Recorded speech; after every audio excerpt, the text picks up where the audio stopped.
හැමෝටම සුබ දවසක්. ඉතින් අදත් නැවතත් YouTube අවකාශයට ආවා ඔයගොල්ලෝක පොඩි කාරණාවක් කතා බහ කරලා යන්න. අපේ channel එකට එකතු වෙලා ඉන්න සියලු දෙනාම මේ වීඩියෝ නරඹන සියලු දෙනාම ඉතාම ආදරයෙන් ගෞරවයෙන් පිළිගන්නවා. ඒ වගේම අපි මේ වීඩියෝ channel එකේ කතා කරන්නේ මනුස්ස ලෝකය තුල සතුටින් ඉන්නේ කොහොමද කියන කාරණාවට මුල් තැන දීලා අදාළ කරුණු. ඊට අමතරව මනුස්ස ලෝකයේ යහපත්ව ජීවත් වෙන්නේ කොහොමද? අපි මේ මනුස්ස ලෝකයෙන් යනකොට යහපත් ස්ථානයක් සකස් කරගෙන යහපත් තැනකට අපේ උප්පත්තිය අපේ ඊළඟ ගමන ආරම්භය මේ ගමනාන්තයෙන් පස්සේ ඊළඟ ගමන ආරම්භය අපි කොහොමද හොඳ තැනකට හොඳ විදිහට සකස් කරගන්නේ කියන කාරණාවත් ඇතුළත් කරගෙන. ඉතින් අද හැමෝම ආස කරන විෂයක් කතා කරන්න ආවා මනුස්ස ලෝකයේ තියෙන හැමෝම ප්‍රියජනක හැමෝම කතා කරන කැමති විෂයක් තමයි ආදරය කියන්නේ. ඉතින් ආදරය ගැන මම මුලිනුත් කතා කරා self love තමන්ට ආදරය කරන එකේ ගැන පොඩි චූටි කාරණා ටිකක්. අද අපි කතා කරමු කොහොමද අපි ලෝකයට ආදරය දක්වන්නේ කියන එක. එතකොට අපි මේ ලෝකයට ආදරය දක්වද්දී ගොඩාක් අය ආදරය කියන කාරණාව මුල් කරගෙන කටයුතු කරන්නේ මමත්වය පදනම් කරගෙන. අපිට මනුස්ස ලෝකෙට ආවම මම කියලා කෙනෙක් හම්බ වෙනවනේ. ඒ මමයා තමයි අපිට ගොඩක් දේවල් වලට මුල් වෙන්නේ මේ ආදරය කියන කාරණාව ආත්මార్థකාමී ලෙස භාවිතා කරන්න. සමහර තැන්වල ආදරය ආත්මార్థකාමී වීම හොඳයි කියලා කියන ස්වභාවයක් ඇති. ඒක අර රිලේෂන්ෂිප් වලදී වගේ වැදගත් වෙන අවස්ථා තියෙන්න පුළුවන්. නමුත් අපි දිව්‍යත්වයෙන් ගත්තහම ආදරය කියන කාරණාව කතා කරද්දී ඒක කවදාවත් ආත්මార్థකාමී හැඟීමක් බවට පත් කරගන්න හොඳ නෑ. පත් කරගෙන බෑ.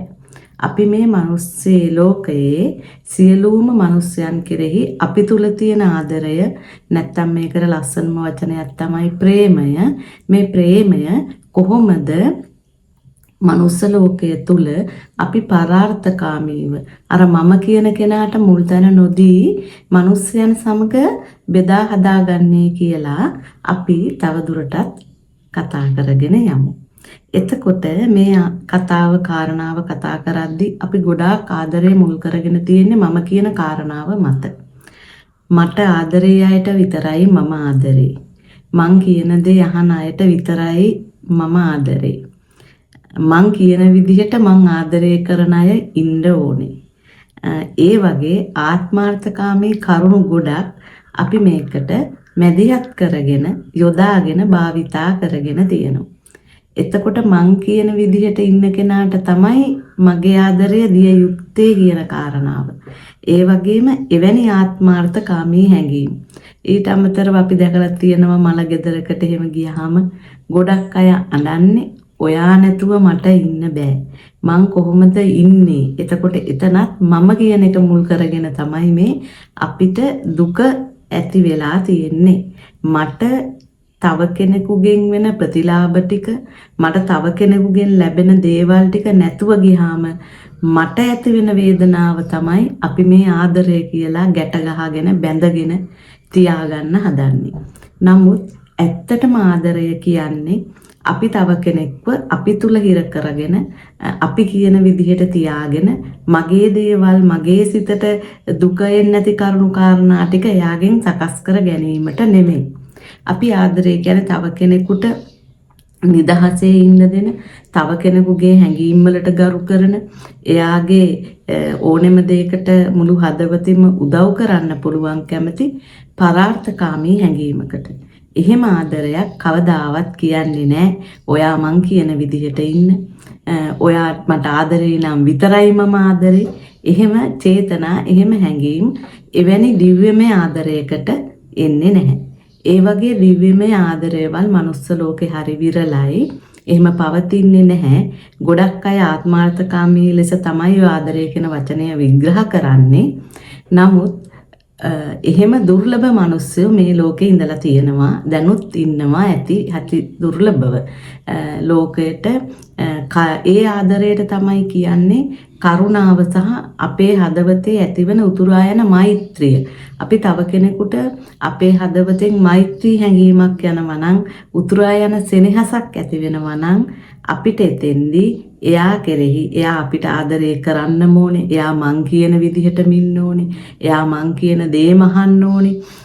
කියන අර මමත්වයේ එක්ක බැඳුණු ආදරණීය හැඟීම යට ගිහිල්ලා දිව්‍යමය ප්‍රේමය කියන ස්ථානය නැත්තම් දිව්‍යමය ආදරය කියන ස්වභාවය ඉදිරියට එන්න පටන් ගන්නවා.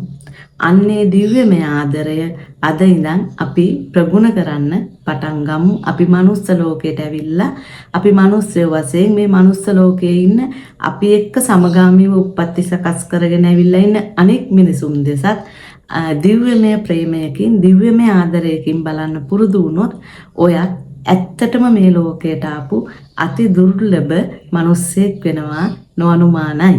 ඉතින් ඔයාලා හැමෝටම සුබ දවසක් ප්‍රාර්ථනා කරන ගමන් දිව්‍යමය ප්‍රේමය වැඩි වර්ධනය කරගෙන මිනිස්යන් කෙරෙහි කොන්දේසි විරහිතව ප්‍රේම කරන සෑම මිනිස්සයාටම මෛත්‍රිය, ආදරය, කරුණාව දක්වන සෑම මිනිස්සෙක් කෙරෙම මනුස්සත්වයෙන් බලන්න පුළුවන්, කරුණාව පෙරදරි කරගෙන බලන්න පුළුවන් ආදරයක්, මෛත්‍රියක් අපි හැමෝ කෙරෙහිම ඇති කරගමු කියන ආරාධනාවත් මම ඔයාලා හැමෝටම ඉදිරිපත් කරනවා, ආරාධනා කරනවා.